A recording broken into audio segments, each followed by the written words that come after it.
మాఘశుద్ధ పంచమి శ్రీసరస్వతి జన్మదినంగా భావిస్తారు.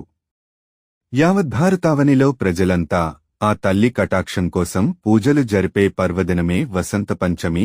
మాఘ శుద్ధ పంచమి నాడు ప్రాతకాలంలో సరస్వతీదేవిని అర్చించి విద్యారంభం చేయాలని శాస్త్రవచనం.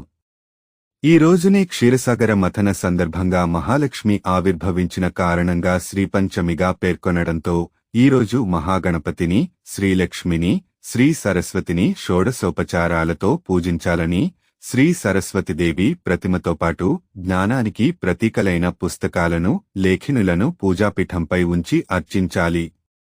శ్రీ సరస్వతీదేవిని తెల్లని పూలతో, సుగంధ ద్రవ్యాలతో, చందనంతో అర్చించి తెల్లని వస్త్రాన్ని సమర్పించాలి.